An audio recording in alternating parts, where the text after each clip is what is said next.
Have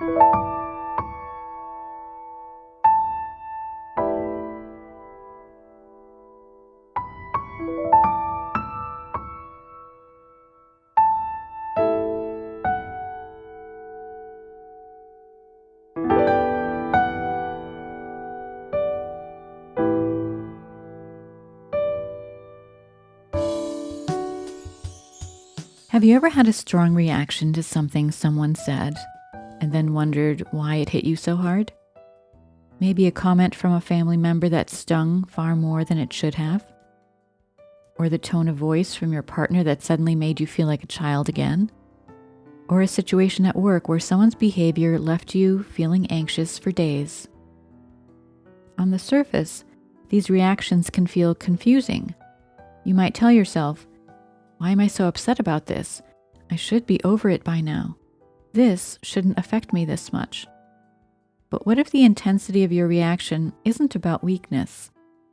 What if it's actually a signal from your nervous system that something from the past is being touched? Today we're going to talk about something that most people never learn. Relationships don't just live in our memories. They live in our nervous systems. And understanding that can change everything. Welcome back. I'm Madeleine Lowry, a neural retraining specialist. Over the last several weeks, we've been talking about highly sensitive people and how sensitive nervous systems process the world more deeply, and how that can lead to patterns like people-pleasing and over-responsibility, and how those patterns can quietly drain the body over time. Today, we're beginning a new series. We're going to talk about relationships. Not relationships in the way a therapist might talk about them, communication styles, attachment types, how to set better boundaries. Those conversations have their place. But we're going to approach this from a different angle, the nervous system. Because what most people don't realize is that our relational experiences, especially early ones, don't just become memories. They become patterns stored in the subconscious mind, patterns that shape how we respond in relationships for the rest of our lives. And for people with chronic illness or chronic symptoms, those patterns often play a much bigger role in their health than they realize. So, let's start at the beginning. From the moment we are born, we are learning, not from textbooks, not from lectures, but from life experience. And the most important experiences we have early in life are relational ones. We learn things like, is the world safe or dangerous? Can I trust others to meet my needs? What happens when I express emotion? Am I worthy of love and care? These lessons are not learned consciously. They are absorbed by the nervous system. Think of a young child who grows up in a home where love is warm and consistent. Their nervous system learns, I am safe. People can be trusted. My needs matter. Now think of a child who grows up in a home where love is unpredictable, where a parent might be warm one moment and critical or withdrawn the next. That child's nervous system learns something different. I need to be alert. I need to anticipate what is coming. I need to be careful. Neither of these children makes a conscious decision about what to believe. The nervous system simply learns from what it experiences repeatedly, and what it learns becomes its default program. And here is something fascinating about how the brain works. The nervous system is constantly pattern matching. It takes in new experiences and compares them very quickly and mostly unconsciously to experiences from the past. This is actually a survival function. The brain is asking, have I seen this before? Is this safe or dangerous? What should I do? And it answers those questions not by thinking, but by referencing its stored library of past experiences. And this works beautifully in many situations. It allows us to navigate life efficiently without having to figure out everything from scratch. But in relationships, this pattern matching can create some real complications. Because what we encounter in a situation in the present that resembles something from the past, even in a small way, the nervous system can respond to as if the past event is happening again. A tone of voice that reminds us of a critical parent, a moment of being dismissed that echoes an old experience of feeling invisible, a conflict that feels eerily familiar to something from childhood. The nervous system doesn't stop to ask, is this the same situation? Is this the same person? It simply activates the pattern it already knows. The pattern that has kept you alive until now. And that is when we find ourselves reacting in ways that feel bigger than the moment warrants. Let's talk about what actually happens in the body when a relational pattern is activated. When the nervous system detects something it is associated with threat, whether that threat is physical or emotional, it activates the stress response. Heart rate increases, muscles tighten, breathing may become shallow, attention narrows. The body prepares to respond. This happens in a fraction of a second, before the thinking mind has even registered what is going on. And here is what is important to understand. The nervous system does not distinguish sharply between physical threat and relational ones. Being criticized, rejected, dismissed, controlled, or humiliated registers in the nervous system similarly to physical danger.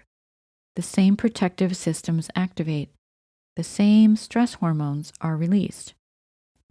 For sensitive individuals whose nervous systems are already more responsive, this process tends to be even more pronounced.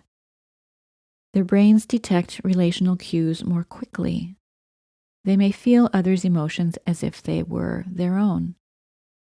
And when a relational stress pattern is activated, the response can be deep and difficult to shake.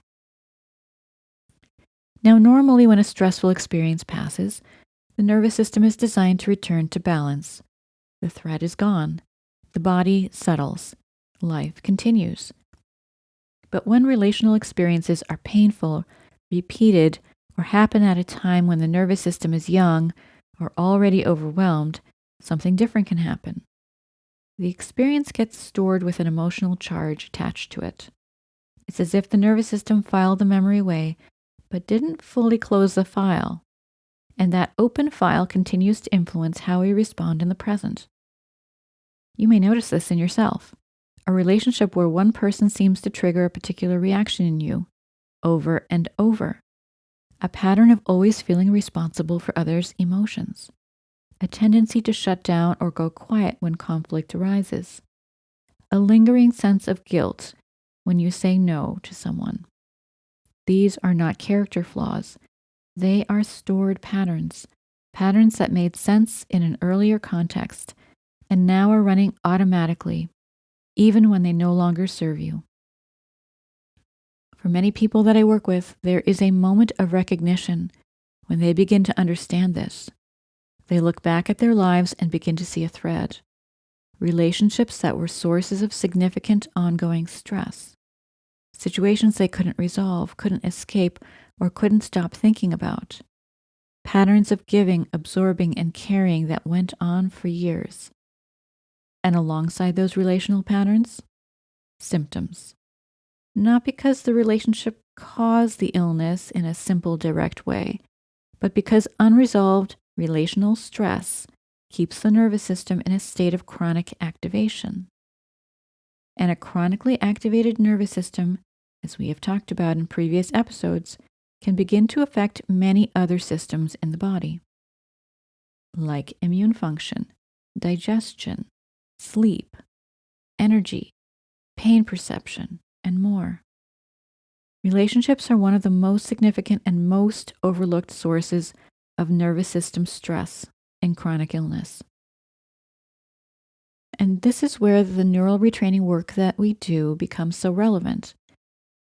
Neural retraining doesn't work at the level of conscious thought. We are not analyzing the relationship. We are not rehearsing what we should have said. We are not trying to talk ourselves out of our feelings. Instead, we work directly with the subconscious mind, with the stored patterns themselves. In a session, the subconscious begins to identify and neutralize the emotional charge associated with past relational experiences. And as those charges dissolve, something remarkable happens. Current relationships begin to feel different, not because the other person has changed, but because the nervous system is no longer responding through the lens of the past. People often find that they feel less reactive in situations that used to trigger them. They feel less responsible for managing everyone else's emotions. They feel more able to be present with others without feeling drained. Old patterns of people-pleasing or perfectionism begin to loosen naturally. And these changes don't require willpower. They emerge as the nervous system settles and begins operating from a different foundation. Over the next several weeks, we're going to continue exploring this territory.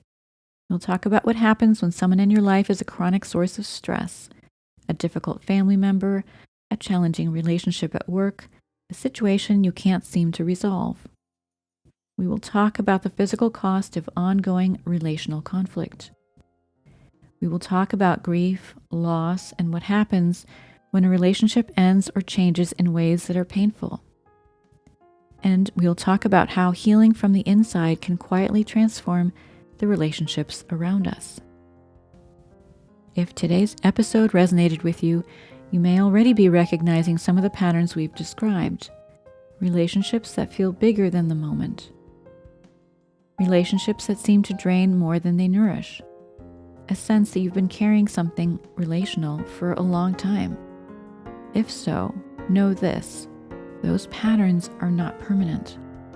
Those patterns are not who you are. The nervous system is capable of learning new ways of responding at any age. And as those patterns begin to shift, many people find that both their relationships and their health begin to change in meaningful ways. If you would like to learn more about this work, please visit tcneuralretraining.com. Schedule a free consultation by phone or take our free quiz. If this episode resonated with you, please follow the podcast, give it a positive rating, and share it with someone who needs to hear it. Thanks for listening. Content of this podcast, copyright 2026 by Twin Cities Neural Retraining. Music by Barbara Ben.